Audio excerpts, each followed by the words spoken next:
ang on-the-spot na tugon at aksyon sa inyong mga sumbong at hinaing. #palatawag. Opo, ito po ay via Zoom pa rin tungkol naman sa child support na taga Pampanga. Alam mo, nakakarindi na yung mga kasong support. Puro support. Halos support. Kaya nga naging kasabihan na yung mga nagtanim ng kangkong iniwan. Di bali kung nasa sapa, may tubig dun eh. Eh kung nasa katihan, Sa kalye lang. talbos ng kamote tinanim mo, di mo na diniligan. Mamamatay yun, Mamamatay. di ba? Joy, nandiyan ka ba? Nandiyan Sige, po si kukwento na lang ni Henry muna tong ni Enoch. Anong storya ni Ate Joy? Si Miyak Ate na. Joy po ay may 4 na anak sa asawa niyang engineer. Naku, engineer pa. Oo, at sa kasalukuyan ay may iba na po siyang kinakasama at may anak na rin. Ako, sorry, palang kinukwento ko, tatama kay Ate Joy. Ito Oh, po sa yan. Liza niya, Chief. Ang akin lamang po sana ay magbigay po siya ng tamang suporta para sa mga anak namin. 2 na lang po ang nag-aaral sa mga anak namin at huminto na po ang 2 dahil hindi ko naman po kayang tustusan lahat dahil domestic worker lang naman po ako sa Bahrain. Dagdag pa po na umutang siya ng bahay at hindi naman niya hinulugan kahit minsan. Ilang beses na rin po akong nakipag-usap sa kanya, nagkaroon po ng kasunduan sa barangay at lumapit din sa isang programa upang ilapit ang aking suliranin. May mga panahon na nagpapadala naman ng sustento at ang huli niyang pagpapadala ng pera ay February 2023. Nakablock na po kami sa Facebook niya at minessage po ako ng kabit niya na hindi na daw dapat suportahan ng mga bata dahil malalaki na at nasa abroad naman daw po ako. Hindi naman po kalakihan ang kinikita ko po dito, attorney. Sana matulungan niyo po ako sa aking problema. Maraming salamat po.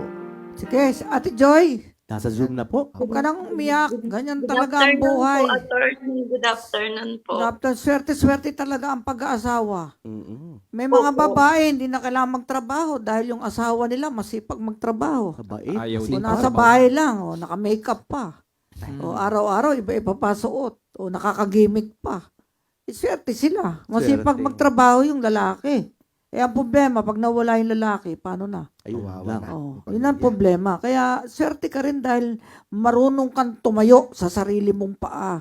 Kaya lang, ang gusto mo support. Sino ba kasama ng mga anak mo, Ate Joy?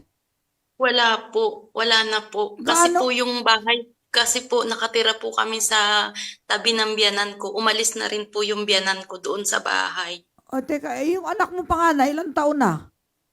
26 po. Ayun. Nagtatrabaho po siya ngayon sa call center. Trainee po siya, bago lang po. Oo, yung bunso. Yung bunso po, yung pangatlo po at saka yung bunso nag-aaral po sa New Era University. Scholar lang po, kaya po nakapag-aral doon. Wala Pero po ilang akong taon na pera. yung dalawa? Ilang taon yung bunso mo? 17 po, ma'am. minor pa yun, Mag-18 po sa Mayo. Ay, pwede po tayong yung mga anak mo ang sa tatay, immediate namin dito sa office. Para sa Opo, ganun ang ay problema mapagsuporta. po, ma'am, hindi na po talaga makontak. Binlock Tapos sila. po, Hindi mo na alam ang doon address. na rin wala pong address, wala Oo. pong kinokontak po namin yung mga naging amo, pero wala na daw po doon. Pero may nakapagsabi po ngayon na sa Palawan daw po. Pero naka-close na rin po yung mobile. Ang meron lang po ako, yung telepono po ng mga kapatid na nasa Pampanga. Pero wala din daw po silang alam. Ay ganito, kailangan malaman natin yung address para masumpinan na padala natin ang notice of pre-litigation Opo. conference. Eh, Dati kung po kasi yung sponsor niya po dati sa Rojas City, ma'am, Konsehal Jun Sungkad, tinago po talaga nila siya sa akin. Kaya lang po, lumapit po ako dati sa ibang programa. Natawagan po siya, kaya lang po nagbigay ng suporta kasi natakot pong kasuhan.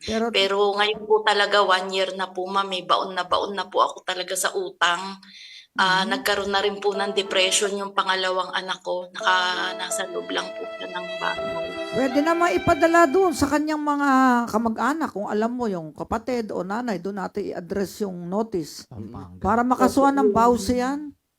Violence Opo. against women and their children. Makukulong yan. At saka 13 years old pa po yung anak ko noon, grade 7. Sila po lahat nakakaalam. Tapos nung kinausap ko po, ang sabi po ng sinungaling lang daw po yung bata. Yung pala totoo po lahat, may anak na po sila. Tsaka sobra pong tapang kasi nung babae, ma'am. Eh, ganun Hindi talaga eh.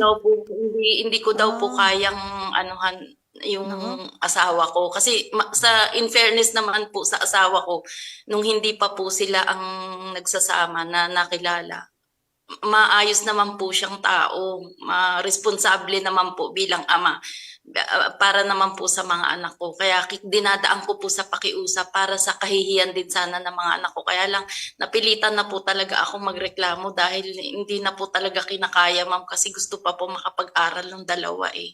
Dalawa pong Pwede habang nandiyan ka, yung mga anak mo ang complainant, tapos padadala ng sulat ng PAW, yung ama ko doon sa mga kamag-anak i-address, tapos kung hindi tutugon, ay kasuhan.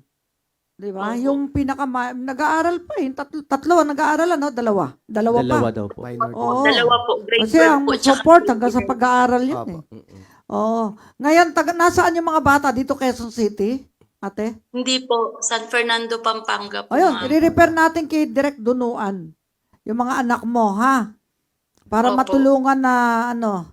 Eh, sa totoo Last lang, year po umuwi po kung ako. may warrant nagkita of po arrest na kami. yan, pwede ipahanap sa NBI. Kaso wala pang warrant of Ayun arrest, po, ano? hindi po mahanap. Hindi ko rin po alam. Humihingi rin po ako ng tulong sa barangay. Hindi rin po nila ako matulungan. Alam mo, yung nagtatago, talagang mahirap hanapin eh. Ayaw Oo. magpakita. Mahirap po, kaya nga Pagpahuli. mahirap hanapin. Pero, gagawa natin ng paraan, tignan natin. Pasasaan ba't makikita rin yan? Oo. Ha?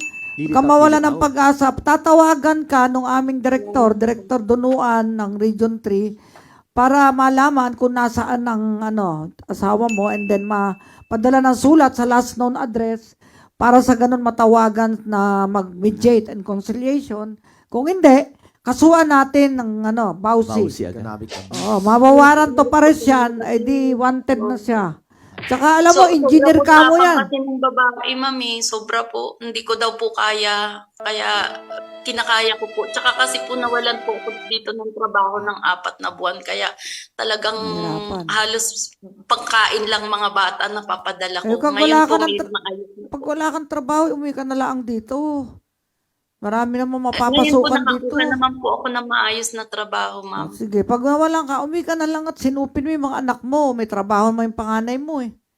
Oh, tulungan ka namin humanap ng trabaho dito. Marami naghahanap Nung dito. stress nga po ako nung last month, parang Oh. gusto ko na po umuwi. Kaya lang po sa utang, hindi ako makauwi, ma'am. Totoo. Oh, maraming Hindi ako mapasukan dito. Hindi nga lang kasi laki ng kita dyan. Pero kahit pa paano, mabubuhay kayo. Pangarap ko nga, wala nang nanay na mag-a-abroad eh.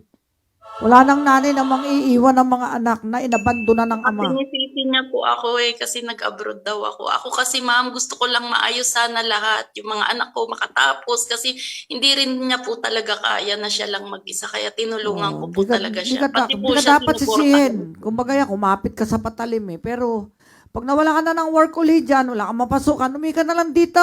Maraming mapapasukan dito. Wag lang tayo mamilang trabaho basta marangal. Ha? Opo. Okay, kesa tayo maglingkod sa lupang banyaga at magsilbi sa mga banyaga na lagi kang kakaba-kaba dahil iba ang kanilang orientation sa atin. Okay? Sige, Joy, tatawagan yung ikaw, para yung mga anak mo magka-access sa Pau Lawyer. Okay? Opo. Thank you po. Maraming salamat, Salamat po, din ma'am. po.